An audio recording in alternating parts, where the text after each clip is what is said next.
Today's documentary: The Desert's Price, Salt, Gold, and the Rise and Fall of the Mali Empire. The world has never seen a sight like it. It is the year 1324 CE, and a river of gold is flowing across the desert. Leading a caravan of 60,000 people, a king moves towards Mecca. His name is Mansa Musa, ruler of the Mali Empire, and he is quite possibly the richest man who has ever lived. Camels, thousands of them, are laden not with water, but with pure gold bars. Slaves carry staffs of solid gold. His wealth is so immense, so incomprehensible, that when he pauses in Cairo, he gives away so much gold that its value plummets across Egypt. European mapmakers, hearing whispers of this golden king, will soon etch his image onto their charts, holding a nugget the size of his fist. But this moment of supreme glory, this zenith of power and wealth, contains the seeds of a terrible downfall. For Mansa Musa's fortune did not spring from a mythical El Dorado. It was forged in one of the most hellish places on earth, the salt mines of Taghaza. Our story begins not with gold, but with white gold, salt. In the pre-modern world, salt was not a seasoning, it was life itself. South of the Sahara, in the lush forests and savannas of West Africa, salt was desperately scarce. But to the north, in the Great Desert, it lay in seemingly endless deposits. The trade was simple, brutal, and immensely profitable. Carry salt south, where it was worth its weight in gold, and bring gold north to the Mediterranean world. And controlling the most vital node in this deadly exchange was the secret to empire. The Mali Empire, founded around 1235 CE by the legendary Sundiata Keita, the Lion King, understood this geography of power perfectly.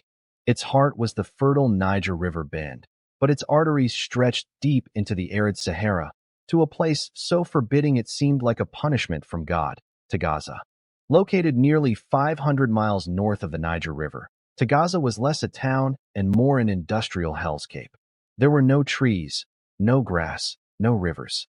There was only blinding white salt flats and a sun that scorched the earth. The buildings, barracks, mosques, walls, were literally built from blocks of salt, cut from the ground. Water, the essence of life, had to be hauled in by caravan from distant oases at exorbitant cost. Food was imported. Everything was imported except the salt. And the people who worked there were not willing settlers, but slaves and prisoners of war, sent by the Malian state to mine the precious crystals under conditions of unimaginable suffering. The 14th century Moroccan explorer and writer, Ibn Battuta, who visited Taghaza a few decades after Mansa Musa's pilgrimage, was horrified. He described it as a village with nothing good about it. He wrote of brackish water, flies swarming everywhere, and how the slaves spent their days hacking salt from the ground. Taghaza was a machine, fueled by human misery, producing the currency of an empire. And what an empire it was! From its capital at Niamey, the Mali emperors ruled over a territory spanning nearly 1,000 miles. They controlled the gold fields of Bambouk and Bure, far to the south. But it was the union of southern gold and northern salt that created an economic superpower. The trans-Saharan caravans, sometimes comprising 10,000 camels or more, were the container ships of their age. Guided by expert Tuareg nomads who knew the desert's deadly secrets, these caravans moved along strict routes. Salt slabs from Taghaza would travel south to Timbuktu, Jin, and Gao, trading hubs buzzing with scholars, merchants, and artisans. There, the salt was exchanged for gold, ivory, cola nuts, and slaves. The gold then traveled north to Sijil Massa in Morocco and onward to the Mediterranean. Mali taxed every ounce of it. This was not just trade. It was a state-monopolized system of extraction and exchange that filled the imperial coffers. Which brings us back to that legendary pilgrimage in 1324. Mansa Musa did not embark on the Hajj merely as an act of piety. It was a calculated geopolitical spectacle.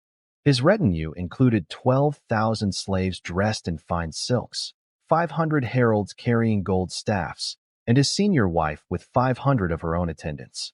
He built a mosque every Friday along his route. In Cairo, his lavish gifts and spending were so excessive that the Mamluk Sultan was both awed and alarmed. The stories of Mali's wealth did not just circulate in the Islamic world. They seeped into Europe via traders in North Africa. For the first time, European kingdoms, just beginning their age of exploration, had a precise destination, a land south of the desert, ruled by a fabulously wealthy king. For a time, Mali's power seemed unassailable. Mansa Musa returned from Mecca with scholars, architects, and an Andalusian poet named Abu Ishaq al-Sahili. The empire invested in learning, making Timbuktu a renowned center of scholarship with libraries containing hundreds of thousands of manuscripts. But the very foundations of this greatness were shifting beneath the sands. The first crack was internal. After Mansa Musa's death around 1337, the empire was plagued by a series of weak and contested successions. His son, Mansa Maganai, inherited a treasury depleted by his father's extravagant hajj. The state machinery began to rust. Provincial governors, particularly those controlling remote but vital trade outposts, started to sense the weakening grip from the center. Then, the environment itself turned against Mali. The Sahara is not a static place. It is a pulsating, living desert. Climate patterns shifted subtly. Oases that had reliably supplied caravans for centuries began to shrink or vanish entirely. The routes to Taghaza became even more lethal.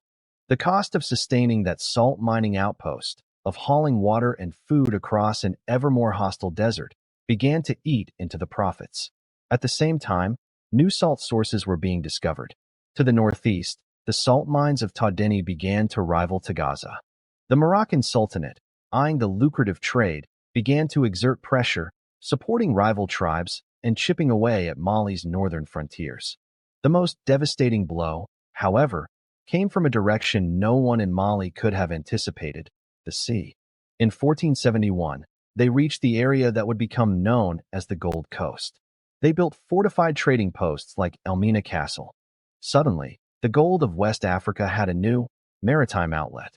It was faster, cheaper, and bypassed the deadly desert crossing entirely. The trans-Saharan caravan trade did not collapse overnight, but it began a long, slow hemorrhage of its most vital commodity. As the 16th century dawned, Mali was a shadow of its former self. The Songhai people, centered on Gao, had once been a subject kingdom within the empire. Now, sensing Mali's profound weakness, they revolted. Under the dynamic leadership of Sunni Ali Ber, the Songhai Empire conquered Timbuktu in 1468.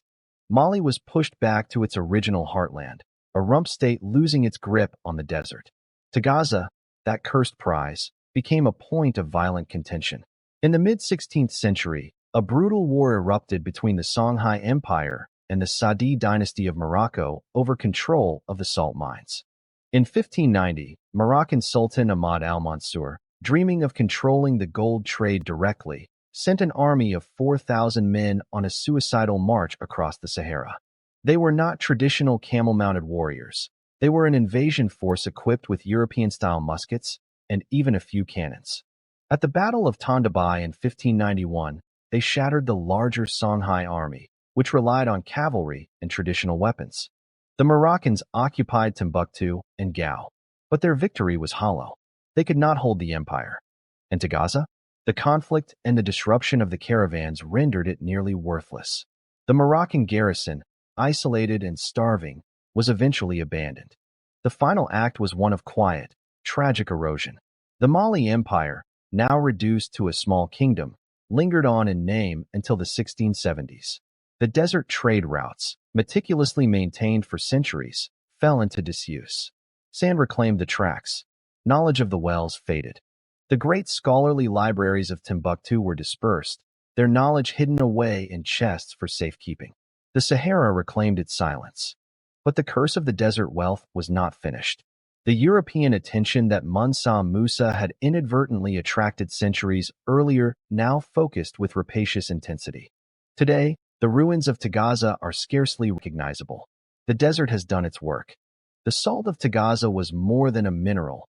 It was a catalyst for civilization, a beacon for empire, and ultimately, a mirage that vanished when the world changed. The desert sands hold the timeless truth that no wealth, however dazzling, can withstand the shifting currents of geography, climate, and history. Thank you for watching. If you enjoyed this documentary, please subscribe to our channel. We bring you fascinating documentaries on history, science, civilizations, mysteries, and the untold stories that shaped our world. Hit the subscribe button and the bell icon so you never miss a new release. See you in the next one.